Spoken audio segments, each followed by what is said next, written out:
Una vez que ya hemos visto cómo se declaran clases en C++, vamos a volver al juego con el que habíamos empezado en un principio. Allí vimos un tipo abstracto de datos implementado mediante un registro y distintas funciones. Bueno, pues aquí los vamos a implementar mediante una clase de C++. Y ya de paso os voy a contar muy brevemente las distintas formas que tenemos para dividir un proyecto en distintos ficheros. Bueno, pues aquí vamos a comenzar a adaptar el tipo abstracto de conjunto char para que esté implementado como una clase de C++. Vale, os recuerdo aquí las tres operaciones para crear un conjunto vacío, comprobar la pertenencia a un conjunto y añadir un carácter a un conjunto. Entonces, vale, ¿cómo se define o implementa un tipo abstracto de datos mediante una clase? En primer lugar, para prohibir a las personas que utilicen mi clase acceder a los detalles internos de la implementación, los campos del struct o del registro que yo tenía anteriormente van a ser ahora atributos privados de la clase. Y por otro lado, las operaciones del tipo abstracto de datos, que forman parte de la interfaz de mi tipo de datos con el programador o la programadora, van a estar en la parte pública de la clase. Con lo cual, yo tengo el siguiente resultado de aquí. Tengo un constructor y dos métodos que corresponden a cada una de las tres operaciones. La operación vacío lo he representado mediante el constructor y las operaciones pertenece a añadir, pues las he representado mediante sendos métodos dentro de la clase. Para la representación interna, pues yo he optado aquí por utilizar el array de booleanos. Fijaos que la operación de pertenencia no modifica el estado del objeto y por eso la he declarado como constante. Y fijaos también que a la hora de especificar las operaciones, aquí en el lado derecho, yo he puesto aquí el conjunto C, que es el conjunto sobre el cual se aplican esas operaciones. En el caso de la implementación en C++, no es necesario ese parámetro, ya que es la variable tis la que toma el rol de ese parámetro. Bueno, pues ya tras definir la clase, pues ahora me pongo a implementar los métodos. La implementación es exactamente la misma a la que he mostrado ya en vídeos anteriores. La única diferencia que podéis ver aquí es que ahora las funciones son métodos de la clase conjunto char y no son funciones, digamos, sueltas. Si os fijáis, algunas de las operaciones tenían precondiciones, ¿vale? La persona que llame a esas operaciones debe asegurarse de que los argumentos de entrada satisfacen la precondición y es responsabilidad suya. No obstante, en la implementación que hemos visto en la diapositiva anterior, hemos optado por comprobarlas también por si acaso, ya que en este caso pues es una cosa relativamente fácil y eficiente comprobar, por ejemplo, si un carácter está entre la letra A y la letra Z. Para eso hay varias formas de hacerlo. La más simple, que es la que he utilizado yo, es lo de la macro assert, ¿vale? Se encuentra definida en un fichero de cabecera, cassert, y comprueba la condición que recibe como parámetro. Si la condición es falsa, pues el programa se detiene con un mensaje de error. Hay otras maneras, como ya sabéis de tecnología de la programación, de tratar este tipo de situaciones. ¿Vale? Una de ellas pues, son las excepciones, ¿vale? Que son en C++ muy similares a las de Java.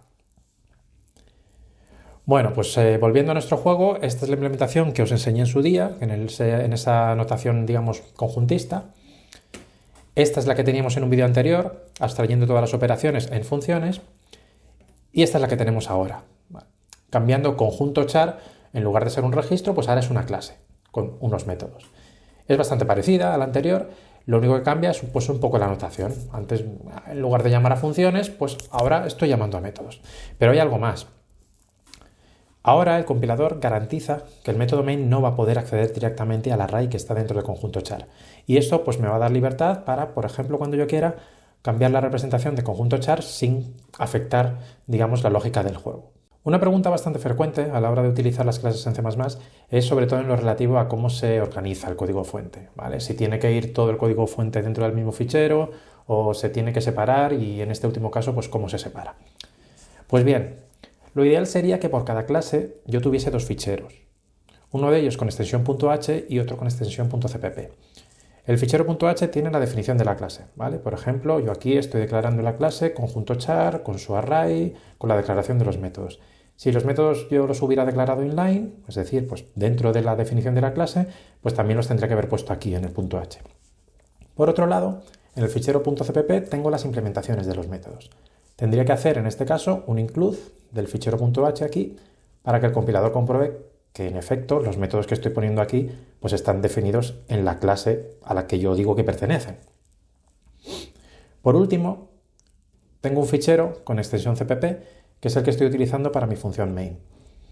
Para compilarse, este fichero solo necesita la definición de la clase conjunto_char, pero no su implementación, ¿vale? De ahí que ponga en esta clase solo un include a conjunto_char.h, pero no tengo que hacerlo para conjunto_char.cpp. Así que en general yo tengo estas dependencias de aquí, ¿vale? Las flechas simbolizan básicamente includes. La flecha de conjunto_char.h a conjunto_char.cpp significa que en conjunto_char.cpp se hace un include de conjunto_char.h. Y lo mismo pues para el juego.cpp y conjunto_char.h. Bueno, pues ¿qué ventajas tiene esta manera de organizar el código? Pues bueno, pues principalmente porque estamos separando la implementación de la interfaz y en dos ficheros distintos. Y además, pues esto me va a permitir compilar la implementación de conjunto_char.cpp por separado. ¿Vale? En principio, pues yo puedo compilar conjunto_char.cpp para obtener un fichero objeto. Luego puedo compilar el juego.cpp para obtener otro fichero objeto y luego puedo enlazar esos dos ficheros objeto para obtener el ejecutable final. Si luego, por lo que sea, cambio conjunto_char.cpp, pues solo tendría que obtener el código objeto de conjunto_char.cpp y no el de juego.cpp. ¿Vale? Todo esto que lo estoy haciendo aquí en la línea de comandos en Visual Studio, en Windows, pues se hace automáticamente, lo de la compilación separada. No obstante, la compilación, la separación en dos ficheros aquí tiene un problema, tiene una desventaja importante. Es que es incompatible con una característica de C++, que son los tipos de datos genéricos, también que se llaman plantillas o templates. En este curso pues vamos a hacer un uso intensivo de esta característica, porque las estructuras de datos hacen un uso intensivo y los tipos abstractos de datos también. Por tanto, nos vamos a tener que conformar con la siguiente alternativa, ¿vale? Aquí tenemos un único fichero, conjunto_char.h, que va a contener tanto la definición de la clase como la implementación de los métodos. Y luego, por otro lado, pues tengo mi fichero .cpp con el método main, el cual pues hace un include de conjunto_char.h igual que antes. ¿Vale?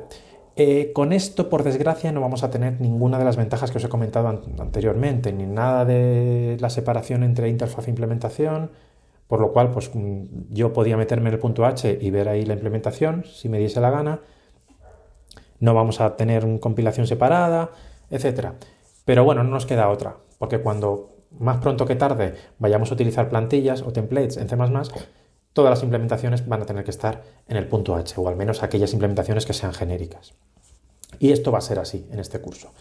El estándar de C++ de 2020 intenta arreglar esto mediante módulos. Lo que pasa pues que es una incorporación relativamente reciente, no soportada por todos los compiladores y por tanto pues nosotros no vamos a trabajar con este tipo de módulos por lo menos durante este curso.